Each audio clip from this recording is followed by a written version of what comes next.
Now on to step 3. We have one side solved. We have all of our bottom corners in the right place. And now we have all the diamonds in the right place in the middle. Now there are 3 different possibilities for what we can be looking at. Possibility number 1, you could have the top completely solved, in which case your whole cube would probably be solved.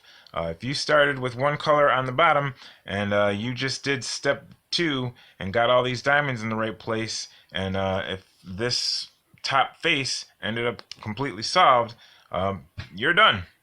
Your Skewb is solved. It was just that easy for you. Another thing that can happen is you can have 2 of the corners that you need up there already, which is what we got in this particular case, and 2 are not. 2 remain to be solved, and that's a pretty good place to be. The third possibility is that you could have 0 of these red corners. You could just have the opposite color. You could have the color that you're trying to solve up here in the diamond in the middle, and you can have none of them up here, in which case you would have a condition that's called headlights, which is actually where you want to be. You're a step ahead of where I happen to find myself, so just hang out until I get there. But what that would look like is, in this particular case, red is our color on the top. We would have 2 red corners that are facing the same direction and 2 other red corners that are facing outwards, just off in pointing in opposite directions. And that would indicate to you that you are very close to being done. I mean, really, it's the Skewb. You're really close to being done anyway. Every time I see one of these Skewb tutorials, they tell me that it is important which direction that you hold the Skewb before you do this next sledgehammer thing. I can't really remember which way they told you to hold it. It doesn't matter too much. If you do the sledgehammer and it just ends up flipping your corners, just do it again. You'll eventually arrive at headlights, which is what you want in order to proceed to the finishing moves. Except, oh my goodness, one thing I forgot to tell you. We are on step 3, where we no longer do sledgehammers. We now do double sledgehammers. Every sledgehammer we do is going to, remember, it's going to move what's on top to the front, and it's going to swap these 2.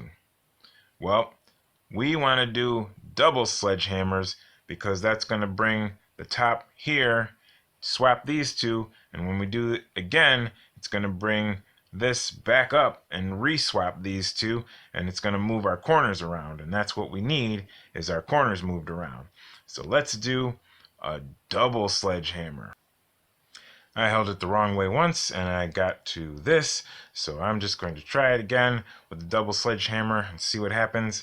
We're going to bring the right down, left down, right back up, left back up, and do the double sledgehammer. Bring the right down, left down, right back up, left back up, and now we have headlights, which is what we wanted in order to proceed.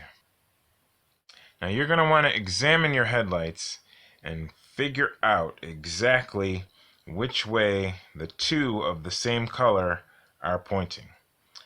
This is the last color that we're on trying to solve, the top. It's red in our case, and we are looking at red headlights that are pointing this way. Now for this last double sledgehammer that we're doing, you will want to hold the cube in such a way that these headlights are facing to the left. If you are used to regular, like Rubik's Cubes, 3x3s, 4x4s, whatever, and you are used to putting the headlights to the right, you can do that. You can put the headlights to the right before you do your double sledgehammer, but all it's going to do is end up moving your headlights to the left. And then you're going to do the double sledgehammer again and solve your cube, but you might as well just put them to the left to begin with so that you only have to do this double sledgehammer twice. If you put these headlights to the back of the cube or the front of the cube, then you can double sledgehammer all day long and into the night, and your cube will never get solved, really. So you probably don't want to do that. If you face them to the left, that's good. You're going to be done. If you face them to the right, they're going to end up on the left anyway, and then do it again, and then you'll be done. So let's just put them on the left and do our double sledgehammer and be done. Shall we? Okay, let's bring the right down, bring the left down, bring the right back up, bring the left back up. That's our single sledgehammer, and that makes everything look scary, but we just need to do it again.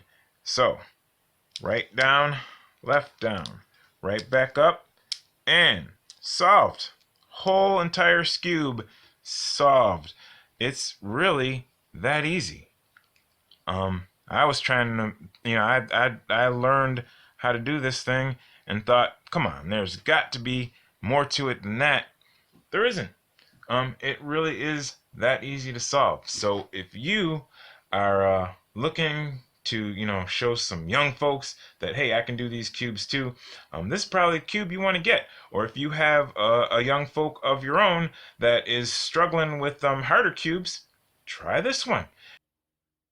And that's it for the Skewb tutorial. I really hope this has helped you out along the way. Feel free to share this with anyone else you feel it may help. Feel free to subscribe if you like talking about cube puzzles. I'll see you on the next Cube Puzzle Fun video. I've been your host. My rap name is Alex. This is Cube Puzzle Fun, where we talk about cube puzzle solutions in plain English so that as many people as possible can understand. Peace.